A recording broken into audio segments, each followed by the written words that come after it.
Good evening and welcome again. I'm Manny Lozano, Senior Director of Global Patient Programs at FSR, and I will be your host for this evening's events. First, I'd like to take this time to thank our sponsors, aTyr, Zentria, and Melancrop Pharmaceuticals for supporting this evening's event. Next, I'd like to go over some housekeeping items before we kick things off. Just as a friendly reminder that this session is being recorded. All attendees will be muted and not visible during the presentation. All questions will be addressed at the end of the presentation, so please, throughout the presentation, feel free to submit your questions in the chat or the Q&A feature throughout the presentation. Please try to be as broad as possible when asking your questions. We know how unique sarcoidosis is, but it is important to note that our expert is not able to provide direct medical advice. We are honored to have with us today our expert, Dr. Jinny Tavee of National Jewish Health, founding member of the FSR Global Sarcoidosis Clinic Alliance. Dr. Tavee is a neuromuscular specialist and Chief of Neurology at National Jewish Health. She has a special interest in neurosarcoidosis and peripheral neuropathy and is currently involved in research in immune-mediated neuropathies and post-COVID brain fog.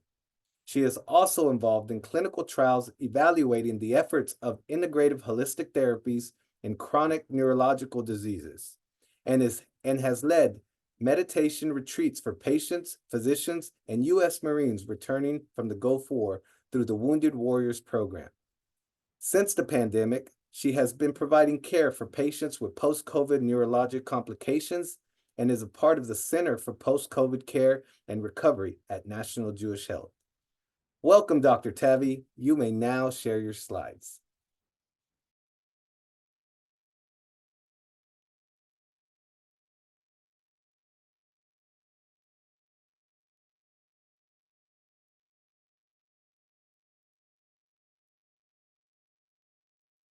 Okay, can everyone see me and hear me? Thank you so much, Manny and Mary McGowan and the FSR community for inviting me to speak this evening. I'm delighted to be here with all of you, and thank you for all that you do for our patients. Today, I wanted to talk to you about 7 reflections for the new year. Now, notice I said reflections and not resolutions. And the difference is reflections are not promises that you make to yourself and end up breaking a month later. Think about what the most common resolution in the US is. We want to get fit, we want to work out, we want to exercise more. So the number 1 month for joining a gym is January. The number 1 month for quitting the gym is February. Reflections, in contrast, are how we contemplate ideas and can explore at our choice. Maybe we want to do this for a little bit, maybe you want to do that, and it's our choice. So it's not that anything that you have to feel guilty about, okay? You can pick and choose. And the 7 reflections that I've brought up today, the first 3 are concentrated on your physical health, on the physical body. I know you've heard a lot of it before, but just to emphasize some of the things that are very important for our sarcoidosis patients and for people in general. And then the 4th one is, transitioning. It's your mind-body therapy. It's the bridge. And the last 3 is something a little different than I've talked about before. This is the mental, emotional well-being aspect of anybody's life. So it's a little bit different, a little bit granola, but I hope you enjoy it. All right. So the first one, again, the FSR has made this very important, is nutrition. And just to summarize the most important aspects of this, I would say is these are the things that I recommend in my clinic. Protein, fish, chicken. If you got to have red meat, have just lean cuts a couple times a week at most. And nuts. Don't forget about nuts. Nuts are so essential for our health. They have vitamins, minerals, and very important elements that can be helpful for our daily lives. Brazil nuts have selenium, which is an antioxidant. Cashews have copper and magnesium, which are important for your brain, your spinal cord, and your nerves and muscles. Almonds have calcium, which is good for your bones, and vitamin E. In a Harvard Parkinson study, a diet with lots of high vitamin E foods, such as almonds, reduced your risk of Parkinson's disease. Now, that was not true for the patients who took vitamin E supplements. If you're going to get vitamins, get it from real food. Your body processes it and absorbs it much better. Pistachios, we call that the skinny nut. It's my favorite nut. I have them in my office drawer right here. They have lutein and B6. Lutein is great for your eyes. They call it the skinny nut because you can have 20 nuts, a handful of nuts for only 160 calories. Walnuts have omega-3 fatty acids, but be careful because walnuts have a lot of calories too. Fruits and vegetables, the American Heart Association, the CDC, they all recommend 5 servings a day. You want to choose brightly colored ones because all of the antioxidants and all of the essential minerals and all the good stuff is in the pigment, in the skin. So tomatoes, berries, avocado. Oops, I think it's on autopilot. Sorry. I have to go back. All right. And then, of course, whole grains. I've always mentioned that, if you want to lose weight quickly, go carb-free. But whole grains have been mentioned in many different kinds of clinical trials for fatigue, for cancer, for autoimmune diseases, to be helpful. And it also helps you keep full. But if you're going to have bread and whole grains, try to go gluten-free. There's something pro-inflammatory about gluten, especially here in the US. So some gluten-free things are like brown rice, quinoa, teff, which is in this Ethiopian kind of bread. But you can try to do that. There's all kinds of gluten-free bread that don't taste like cardboard. Just something to think about. All right, some other points that are very important. Cut sugar. There are so many aspects of sugar that are bad for our health, and also artificial sweeteners. We don't know, but it could be toxic to parts of our body. Reduce processed foods. One of the rules of thumb is look at the ingredients, and if you can't pronounce it, don't buy it. Local versus organic. If you live in California, great. You can get local everything, berries, peaches, fruits and vegetables, all kinds of things. If you were like me, lived in Cleveland for almost 20 years, you're going to get lettuce and potatoes. But I always like to, in the winter, so I always like to support my local farmers if you can. It doesn't have to be organic, but if you can afford organic, go for it. A lot of the local farms, because it's so expensive to have all the regulatory certifications met, they don't qualify as organic, but they have very good farming practices. Eat what you can digest. It's great if you can eat kale and cauliflower, but guess what? If you can't digest it, it's not going to help you that much. I was so excited about kale. I was making kale chips and I baked some kale chips and then I ate all of them because, it was difficult. They were so tasty. And then my stomach bloated out to here because I had difficulty digesting them. But, and I was so mad. I was like, I could have done this eating chocolate cake. So eat what you can digest, and finally, reduce dairy intake. All right. The second thing is exercise, exercise, exercise. And I went to a meeting last month where they talked about the 6 things that can help reduce disability as you get older. And number 1 was nutrition. Number 2, exercise. And so here are some helpful hints. The American Diabetic Association aims for 150 minutes a week. However you want to do it, 30 minutes 5 times a day, however you want to do it. If you can walk 5 times a week, 30 minutes, that's great. That's what we want. Some kind of aerobic activity. Anti-aging effects, they have found that people who do exercise regularly have a biological advantage of 9 years over patients who don't, or adults who don't exercise at all. And the 4 rules of exercise, I know I've said this before, but this is from Matt Sutliff. He's the head of physical therapy for neurophysical therapy at the Cleveland Clinic. He came up with these and he shared them with me. The number 1 thing is pick something you like or you can tolerate, because if you hate it, you're not going to keep doing it. Number 2, and this is the most important rule, I tell this to everybody, if you feel tired or worse 2 hours after you do something, like if you're on the elliptical for 20 minutes, 2 hours later, you should feel rest or neutral. If you're not rested or neutral, if you feel worse or tired, that was too much. Go back and adjust it. And then the fourth thing is for patients with sarcoidosis, no pain, no gain does not apply. Do what you can handle. Okay. And then the interesting thing is that exercise has been one of the few things that are not medications, the few non-medical things that have been shown to be helpful in patients with sarcoidosis specifically. Two of them, two studies, one was a 12-week structured exercise program.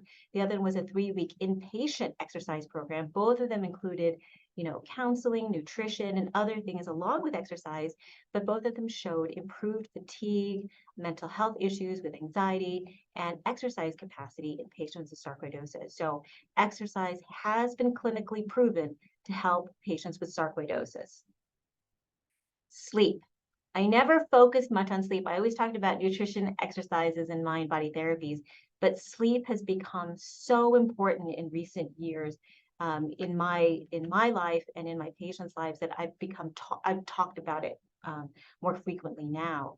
And sleep, they've done a lot of studies to find out, well, what's the optimum amount of sleep? And they found that 7 hours. If you can get, now everybody's different, I get it. Some people do great with 6 hours, but if you can get 7 hours, that has shown to reduce your risk of cognitive decline, dementia, and even death.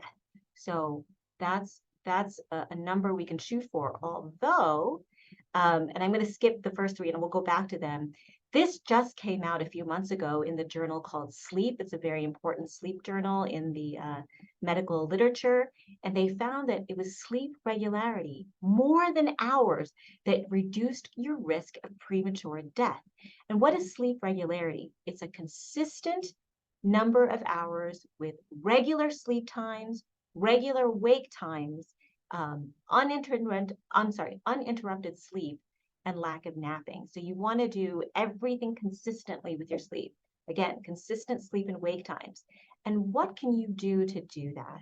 Well, one of the things that I read about was the 10-3-2-1 rule. This is, I think it's part of the Australian National Health Association, but the 10-3-2-1 rule, 10 hours before you sleep, no caffeine. 3 hours before you sleep, stop eating and drinking, especially no alcohol 3 hours before you sleep.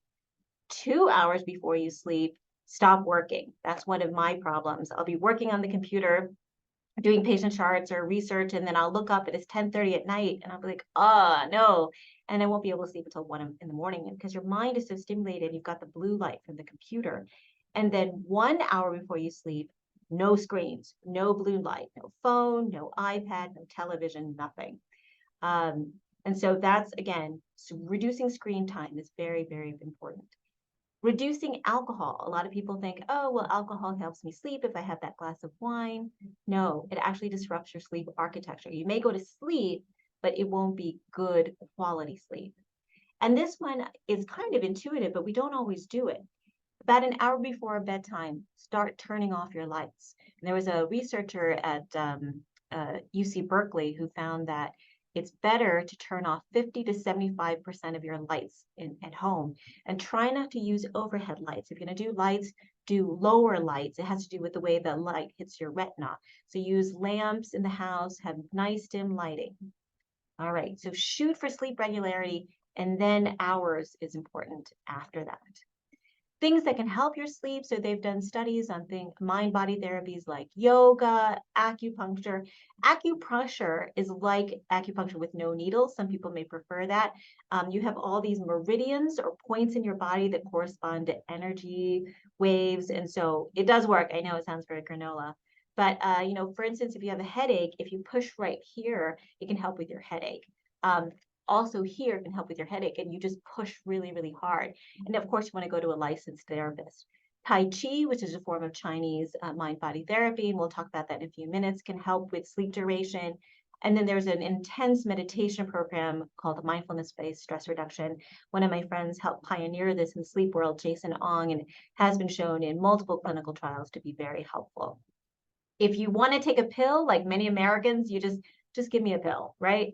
Melatonin can be helpful. That has been shown to help with shift work issues and jet lag, but you can also take it at night to help you sleep with insomnia. And the recommended doses is 1 to 5 milligrams, 30 minutes to 2 hours prior to bedtime. Unfortunately, these are not FDA regulated. You're not going to know what you get over the counter, but just, try to find a reliable brand if you can, looking at reviews, and you can ask your pharmacist. Tart cherries, they contain melatonin. There's been marginal evidence that that might be helpful for insomnia. The other stuff, buyer beware. All right, mind-body therapies. We hear all the time about mindfulness. What is mindfulness? You see it on coffee cups. The NFL is doing it. Google's talking about mindfulness. What is mindfulness? And they tell you, oh, it's being in the present moment, but what does that really mean? And so the best definition of mindfulness I ever came across was this man who many years ago, I was doing an EMG on him. He was an executive, and I don't remember why I was doing the EMG, but we were just chatting. I do that because EMGs, if anybody knows, it's quite painful. It's, when I shock you and stick needles in you to look at your nerves and muscles, I don't get many Christmas cards. But anyway, so I was doing an EMG and I'm chatting with him to kind of take his mind off of it. He goes, "Hey, doc, I died last year." I was like, "Sorry, come again?" And he goes, "Yeah, I died."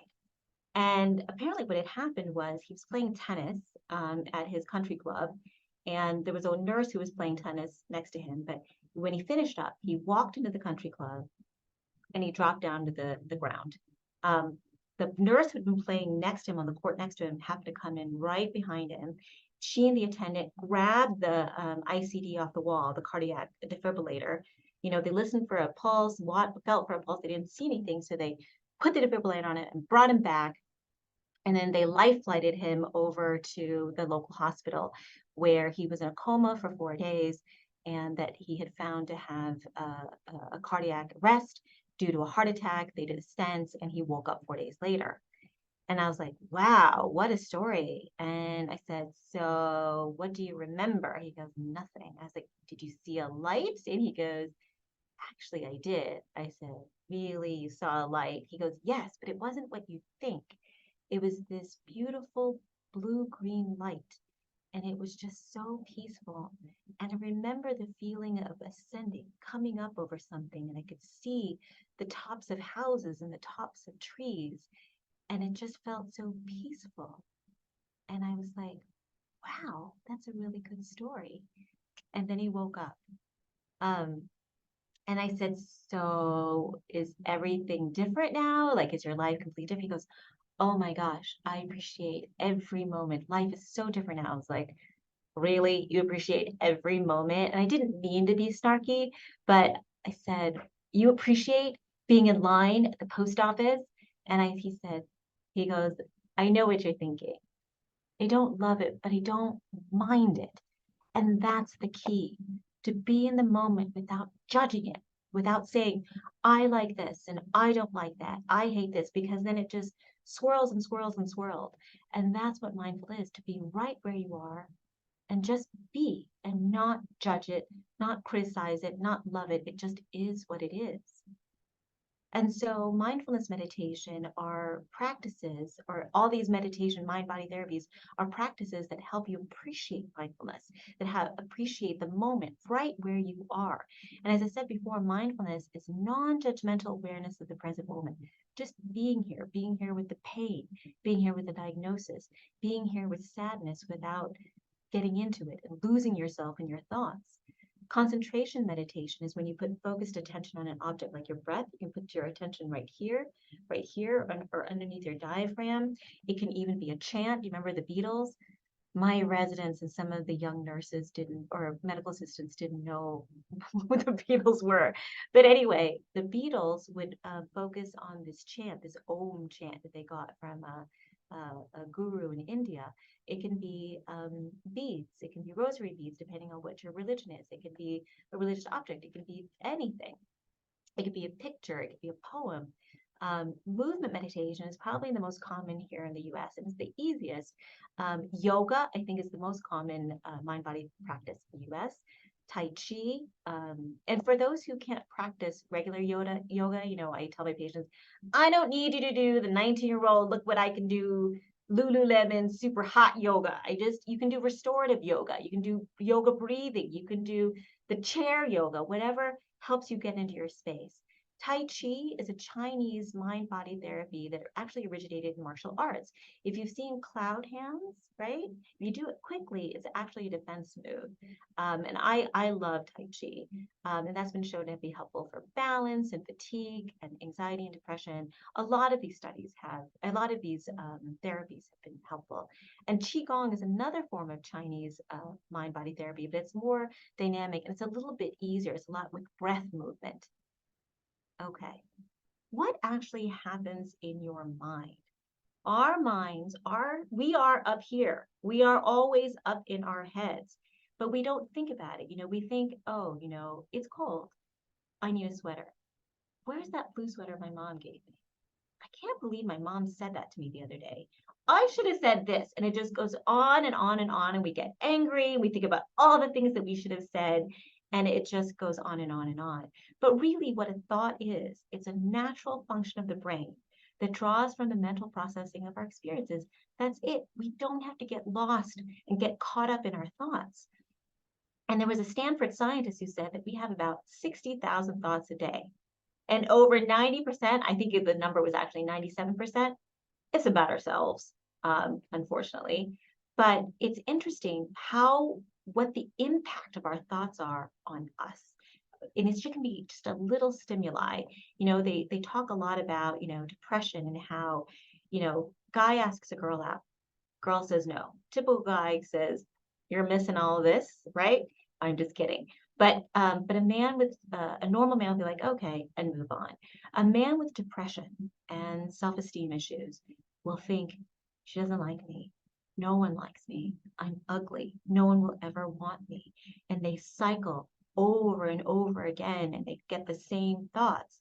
And that's what kills them, not the girl rejecting them. It's all the crap that they put on top of it. There was a study done in Colombia on secrets, the secrets that American adults have. What do you think the number one secret the Americans have? Drug abuse is up there, or drug use, theft, lying, all those things are up there. But the number one secret the Americans have is thoughts of infidelity. Not the actual act, but thoughts. Acts of infidelity are up there top 10, but thoughts of infidelity are number one. And what was interesting about this study, that was just kind of like that was a fun fact. But what's interesting about this study is they wanted to know what about secrets was really stressful, what really affected patients' mental health. And they found that it wasn't the secret itself, no matter how bad it wasn't bad. It wasn't the amount of people who knew about it. What stressed people out and affected their well-being was how many times a day they thought about it. And that's why I'm saying it's the thoughts that kill us. And if we can get to that space in between the thoughts through mindfulness, mind-body therapies, that is where we find peace. Okay, so how can you do mindfulness and meditation? Well, you can do it. You just need 20 minutes a day, and that's been shown to be helpful in clinical trials and daily practice. So the one thing you can start out just with like 2 minutes or 5 minutes, get into a room that's just you in the house and sit in a comfortable position. My mother, who's a Buddhist monk, she tells you can just sit in a couch, you can sit in a chair. She wants you to be comfortable. Turn down the lights, close your eyes, and again, you focus here or down here where your diaphragm is, or below your diaphragm. It's like right above your navel, and you just feel the breath, and that's it. And you just, when your mind goes off, you bring it back. It goes off, and it's going to go off. You just bring it back. When you're in the car and someone cuts you off, before you give them a lovely finger gesture, take 5 deep breaths. And that actually is a type of meditation that this meditation master taught cancer patients in Thailand. Just taking 5 deep breaths when you're upset, or when you're anxious, you're scared, or you just don't know what to do, just take 5 deep breaths. Mindfulness with walking. So in the morning or whenever you do your walking exercises, don't do it with your iPods, don't go with a friend, don't take your dog, go by yourself, walk quickly, okay? You're going to hear birds, you're going to hear other conversations going on, just let it go. And those are proxies, those are examples of your thoughts coming and going. It's just other people. So just pass them and let it go. And finally, if you're like me and you're working at your desk a lot of the time, and you're distressed and you don't have time to go out and do meditation while you're in the middle of work, then what you can do is just stop for a minute and look out the window. If you don't have a window, look at the corner of the ceiling. And what happens is you shift your gaze. That moment you shift your gaze, it becomes a shift in your thoughts. It's your own personal control, alt delete to reset yourself. All right. So that was mind-body therapies. And now what we're doing is we're transitioning into the mental health, emotional well-being part of this talk. And so number 5 is gratitude. Every Saturday afternoon, well, not every Saturday, but almost every Saturday afternoon when I was a child, my brother and I would tell my mother, "You are the best cook in the world. We love you." And the reason why is because she would make us ramen with hot dog slices. Um, Despite the lack of nutrition, we loved it. And, we used to think it was because our mother loved us so much that she gave it to us, but really it was just that she was so tired after running around with us all week that I think it was just all she could do to put something together so that her children would survive, that her children would have something to eat. But and every night of the week she would give us, protein, fruits, vegetables, like really, really nutritious and healthy things. But just on Saturday she was just pooped out. So she would just give us this. And you know what? We didn't want anything else, and we couldn't be happier. And that's one of life's little secrets. Happiness is when you're grateful for what you have right now. Gratitude is the acknowledgement that something, someone, some being helped you in some way. And when we can do that, when we can acknowledge that, that makes us more humble and it makes us feel connected to the rest of the world. It also is the antidote for desire, meaning it's normal for us to want things. We want success, we want fame, we want better health, we want this, we want that, we want what our neighbors have, we want what our friends have, we want what people on television have, and it's normal. We want what we don't have. But if we can just stop and look at what we do have, it is, and be grateful. I am here today. That person helped me. This person smiled at me and just made my life better. I just remember one day I didn't have enough money for the parking lot. And there was these two people, there were two young people, and they looked like they had clothes from Goodwill, and they looked like they needed money themselves. They came to me and gave me a handful of quarters. It was at least $1.50 worth, $1.50's worth. And they're like, "Here, have a great day." And it was the kindest thing. So little things like that. I remember that. And it's like a hug from the universe. So these things help us to be humble and connected. And I do gratitude exercises. There are all kinds of things you can do, but one of the easiest gratitude exercises you can do is to give thanks right before a meal. Now, I know it's part of many faiths to do that, but this is not, it can be completely non-denominational. And all you can do is just be grateful for all the hands that brought this food to my table. From the checkout girl at the grocery store where you bought it, to the farmer, to the chicken on your plate, to the plant, anything that brought this food to your table, I am so grateful for that. And then you can extend that, may these people, be well, may the people that I love be well, may all beings be well. And it just puts you in the right state of mind. And one of the best quotes I saw was from this German philosopher. He said, "If the only prayer you ever said was thank you, it would be enough." And I remember I was in this hobby store and I found this, I just saw this quote and I just took a picture of it and I just loved it. I sent it to my friends. It says, "I still remember the days I prayed for the things I have now." And it just makes me grateful for everyone and everything I have. All right. A new thing that I've been starting to talk about is relationships. And again, remember I said I went to this conference in Phoenix And they said there were 6 things that can help reduce your risk of disability as you get older. So it is nutrition, exercise, stress relief through mind-body therapies. That's 3, and sleep. We covered all 4.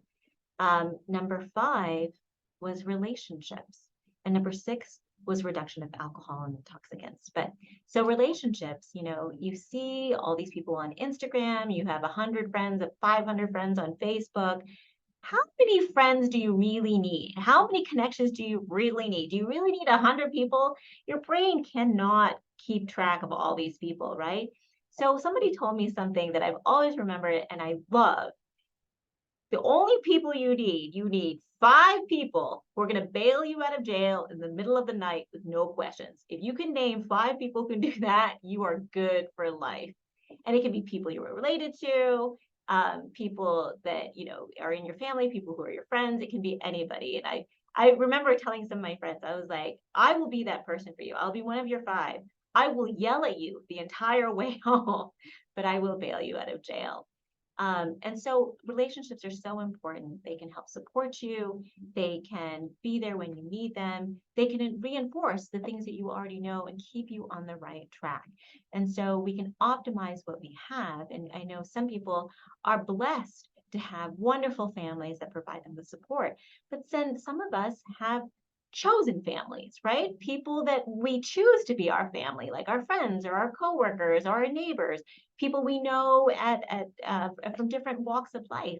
So it doesn't have to be your regular family or biological family, it can be your chosen family too. And so what we do is we give to them, and we expect less of that.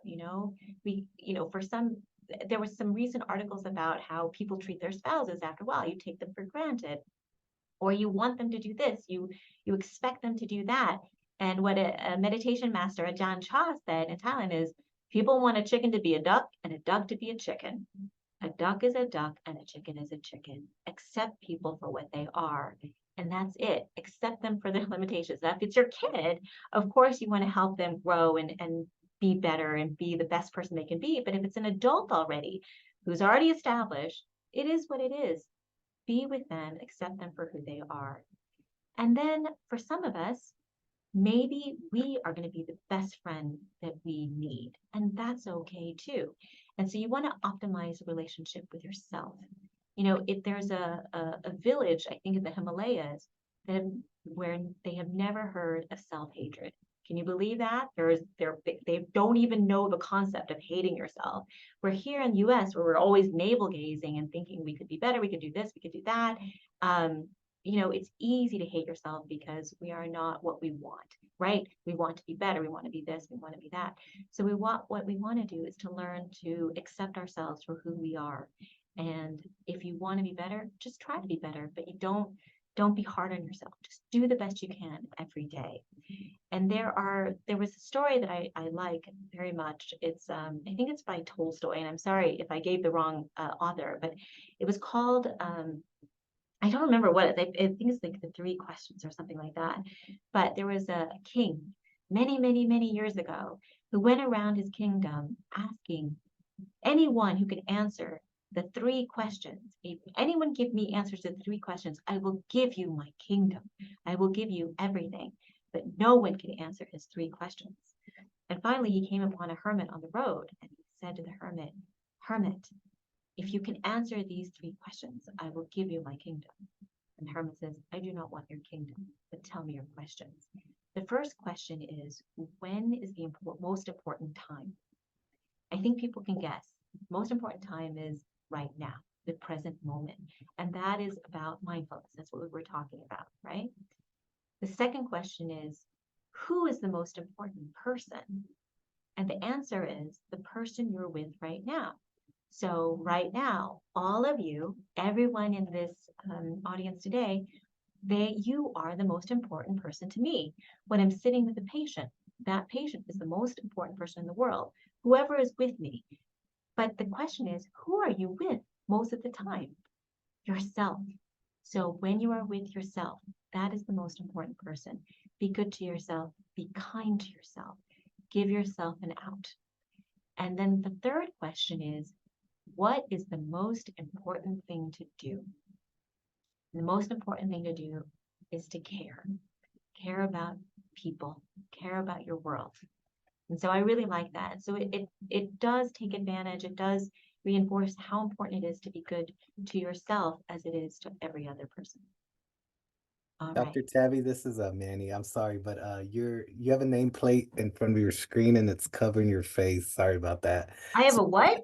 yeah, there's a name screen on the video. It has your name and your Oh institute. no, I don't know how Covered. to take that Yeah, off. that's okay, not a problem. I just wanted to let you know some of the audience members were letting us know. But please I'm continue. sorry. It's All great right, I'll try to sit information. on the other side of the nameplate. But at least you know who I am. Thank Okay. you, Dr. Tavee. Sorry about that. Sorry about that. So, and then the last thing is acceptance. So acceptance is hard, right? Especially when you have a disease like sarcoidosis. It's the negative lottery, 1 in 1,000,000. Well, actually, it's 1 in 30,000, or it's up to 1 in 300 for African Americans. But anyway, it's the negative lottery, 1 in 1,000,000, and guess what? You won. But it's difficult. And I think that the best thing is to know just it is what it is. It takes time to understand things. But one of the best stories that I heard about was Karen Mulcahy, who used to be the CEO of Xerox. She was at a meeting in Texas, and some kind of business meeting. And the guy was telling a story about one of his business plans or business mottos. And he talks about the cow in the ditch. The cow falls in the ditch. First thing you do is to figure out, how did the cow fall in the ditch? The second thing is to get the cow out of the ditch. And the third thing is make sure the cow doesn't fall again. You don't freak out about, oh my gosh, the cow fell in. What am I going to do? It wasn't my fault. Was it his fault? And try to go through this and that. No, you don't want to do that. Just figure out what the problem is and fix it, and don't let it happen again. And if you can't fix it, then that's when you have to accept things just as they are. And it is hard, it's easy to say, oh, just let go. You can't do that. And what it does is you need a lot of things. Use all the tools you have, even if you have to do Jedi mind tricks on yourself. But all the mind body therapies, meditation is a very important part of this, whether it's yoga, Tai Chi, sitting meditation. That's going to be a huge part of this to bring your mind at peace, because in that peace is wisdom. Exercise, get your body as healthy as possible. Relationships, reach out to friends and family, neighbors, coworkers, whoever you think you can trust and could help you. Be grateful for what you have now, and patience. All these things are going to have to come into play. Gratitude is very big. I remember there was this young nurse when I was in Cleveland, and she had many miscarriages. She'd had 5 miscarriages already. And I think this was her 6th pregnancy, or maybe it was 4 miscarriages. It was her 5th pregnancy. And she was so worried. And this was the farthest she'd ever carried her baby. It was now 7 weeks. And she would come to me. She knew my mother was a Buddhist monk. And so she thought I could predict the future, which, I mean, obviously I've never won the lottery. So that is not true. But she'd come to me. She's like, what do I do? What do I do? And I said, it's okay. Just you're fine. It's going to be okay. I would try to tell her, you made it this far. You're going to be fine. Just hang on, keep on going day to day. But as each week passed, which was good, she became more and more anxious, right? Because she was so afraid she wasn't going to make it to 40 weeks. So I figured out, when she came to my office another time, I saw that she had bitten her nails down to the nub. And I saw that I had to do something different. I had to say something different. I said, so what you can do is every night before you go to bed, you just be grateful that you had the baby another day. And whatever happens, happens, because it's out of your control now, right? It's out of your control. So just be grateful. Thank you. I had the baby another day. You were with me one more day. And just go day by day like that. Just be grateful. And she did. And she had a beautiful baby boy named Jackson. So she made it. So it's all the little things that we just talked about just now that will help you get through. And the most important thing, of course, is time. You need time, right? When you're told about the disease, you have sarcoidosis, there's no cure, we can get you in remission at best. 80%, over 80%, I think there maybe even 90% can go into remission, right? So, but there's no cure. You hear all this and it's just a jumble. You need time to marinate on this. And there's anger. You go through all the stages of dying, like denial, anger, all that. And the last thing, which comes with time and understanding, is acceptance. And you think, why do I have this? Why doesn't she have this? I was a good person. I lived a good life. There is no answer. There is no answer that's going to satisfy you and make you understand it. It's just going to be time. But one thing that may help you is, I think people know of Charles Dickens, right? So Dickens wrote the Christmas story about Scrooge and the three ghosts of Christmas, but he had another Christmas story that was not as popular, but very, very, very powerful and insightful. It was called The Haunted Man. And it was about this old professor who was just upset. His sister had died when they were young. He was upset about this, upset about that. Everything was just bothering him. He wasn't satisfied with anything. Like, things had happened to him over the years. He held grudges and he was just an unhappy man. And then one day, a ghost came to him and said, what if, not what if, he says, I'm going to give you a gift. I'm going to give you the gift of forgetting every bad thing that ever happened to you. Everything. I'm going to touch you. It will be gone. And also, when you touch other people, you will make them forget all of their bad memories as well. Every bad thing that ever happened to them will be gone. Well, what do you think happened? He goes, I'll take it. Give me that gift. So the ghost touched him, and poof, every bad memory that he'd ever had was gone. And then when he touched other people, that happened as well. But what the result was the opposite of what you think. Everybody became unhappy. They became selfish, self-centered, and stingy. The children who lived near him, who used to share and sing and love each other, they would fight each other for that last piece of bread at the table. He became even more angry. People were just upset all the time, all except for one person, because people would touch each other, right? All except for one person. One person was immune, and it was the caretaker's wife. And the caretaker's wife did not want to forget the death of her young infant son. And she told the professor, she says, the reason I don't want to forget him is because I want to remember that he is now in heaven and he's well. And even though he suffered and I suffered, it made me understand that I appreciate that he is well now and he's happy and I'm going to see him one day. And immediately the man dropped to his knees and understood one of the reasons why bad things happen to us is it's not a reason, but it just offshoot. It creates opportunities for us to understand, to be empathetic, to be forgiving, and to be better people. So I don't have a good reason why you have sarcoidosis. I mean, obviously genetics, environmental exposures, but it is an opportunity to be stronger, to be better, to be empathetic to a friend who also has a chronic disease. And it makes you a more richer human being in many ways. So in our last slide, I wanted to wish you happy Chinese New Year. In February, it will be the year of the dragon. And this is the most fortuitous sign of the Chinese calendar. There's 12. And this year, for everyone, it should bring new opportunities, growth, and prosperity. And so I wish all of you, from the bottom of my heart, a happy New Year with much health and happiness. Thank you.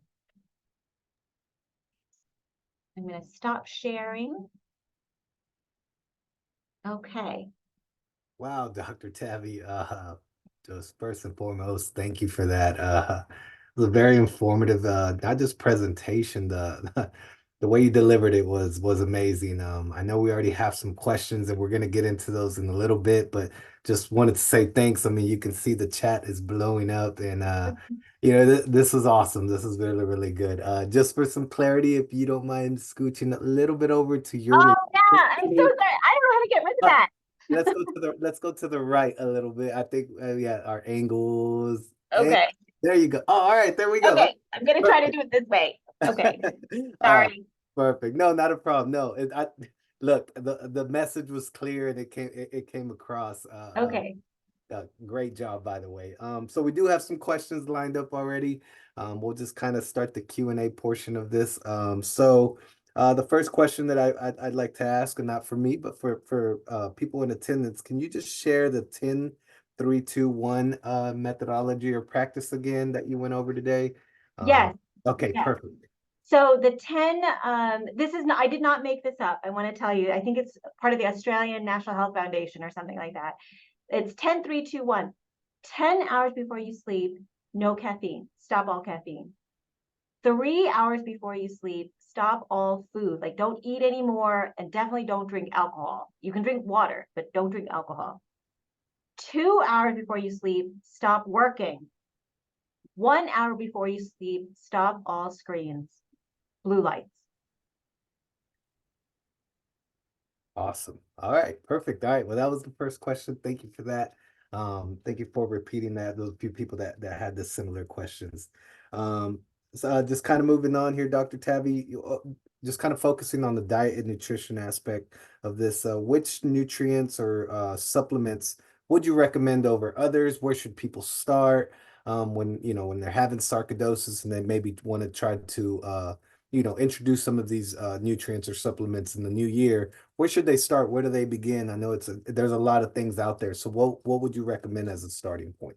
I'd be very, very careful with supplements. One thing I would tell you to stay away from, and my friend who was an MS specialist, multiple sclerosis, that is similar to neurosarcoidosis, which is an autoimmune disease, she said, stay away from echinacea, especially flu season.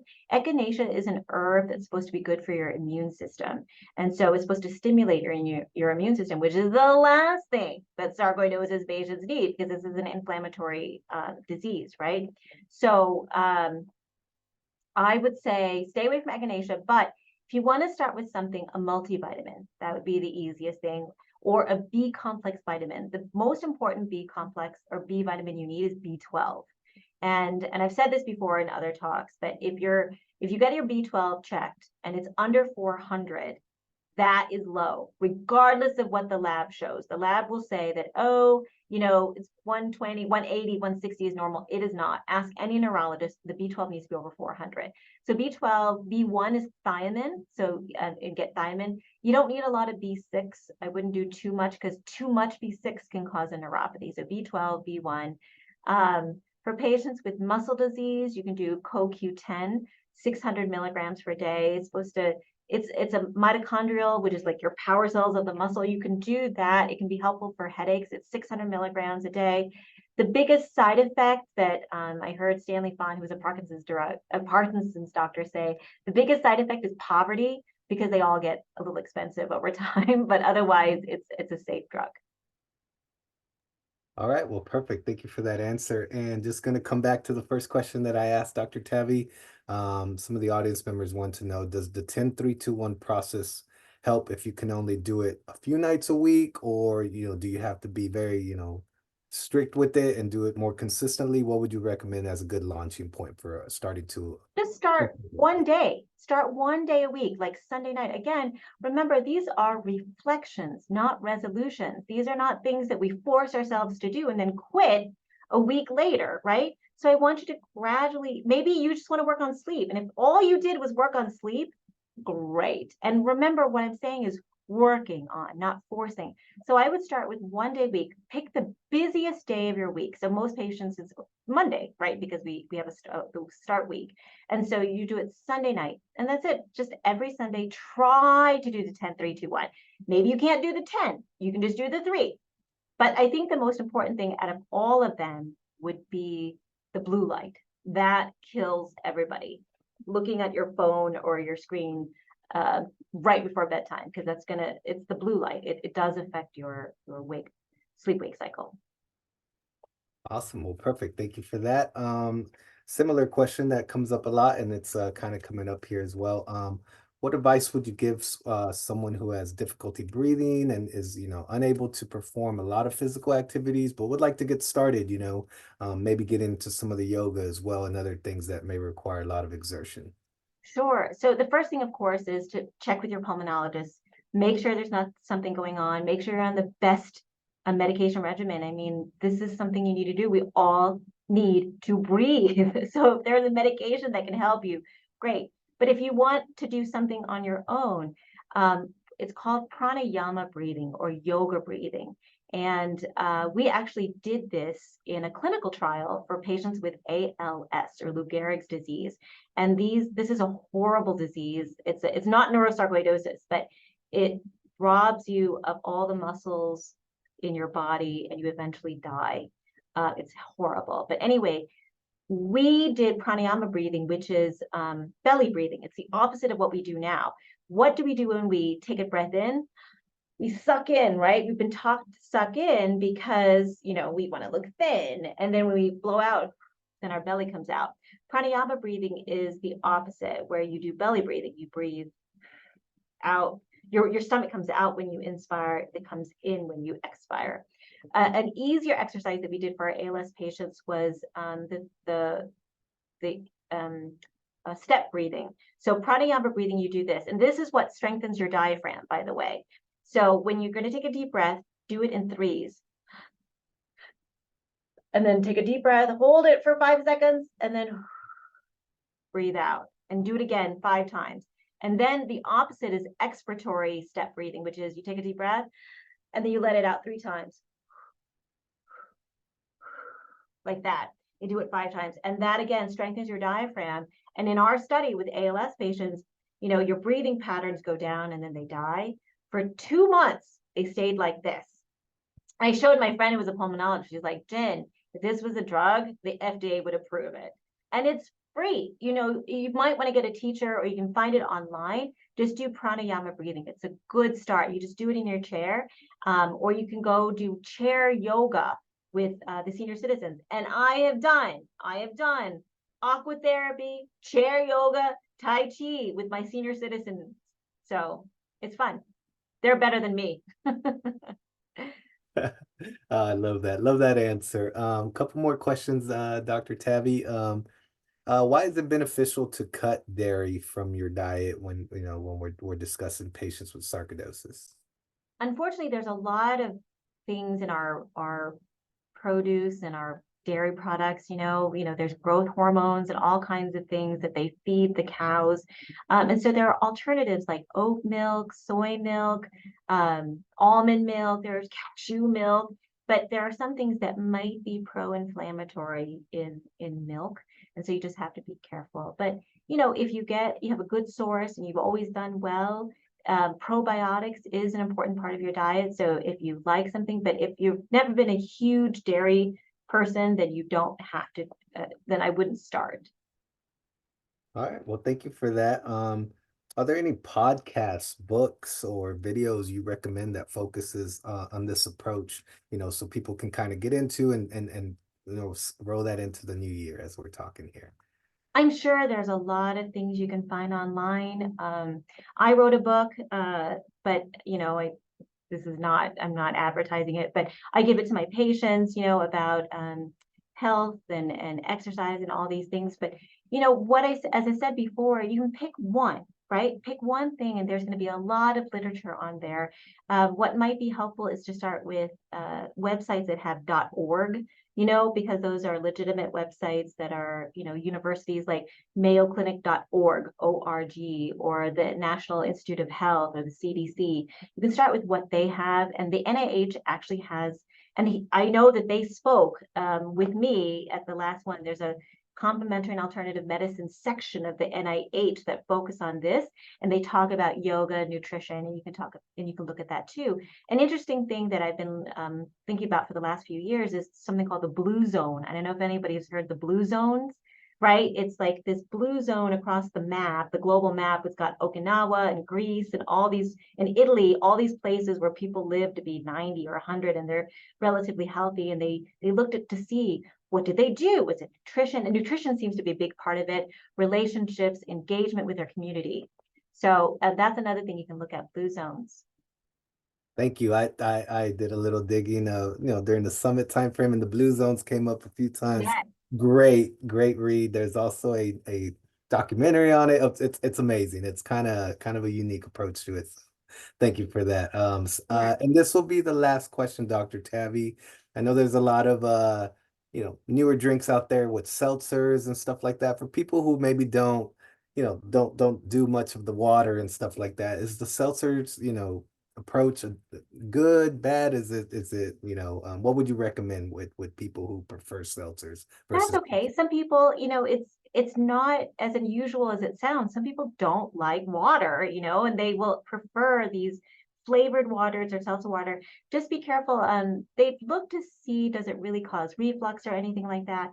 But I mean, just intuitively, I would think that it may cause a little bit more gas. So just look at that. But otherwise, fluids are just very, very, very important. So if you can drink, not alcohol, but drink healthy things. And I like the seltzer waters, especially if they don't have a lot of sugar. It's better than Gatorade and things like that. So I think it's fine. Water is better, but seltzer is fine. Well, perfect. Thank you, Dr. Tavee. We are at the 5 minute mark. So before we close out, we always want to give you an opportunity to speak. Do you have anything you would like to leave us, the audience, with, as your parting words here for this webinar? I'll pass it over to you, Dr. Tavee. Well, I've said this before, it gets better. I have seen the worst cases of sarcoidosis. I saw this one woman, and I'll be very quick. I know it's a story, but very quickly, she was this young African American woman, 30 years old. She had sarcoidosis so bad in her brain, she had a stroke in her brainstem, quadriplegic, couldn't move. And she came to my office, and I said, "How do you wipe your nose?" And she says, "My mom does it. She used to be a radiology tech. We gave her the right medications. We worked on it. She did physical therapy. Everybody fell in love with her. 2 years later, she's a motivational speaker and she's doing okay and she's walking." So I've seen the worst cases come back, and you can be better. And there's so many things that you can do to improve your life right now.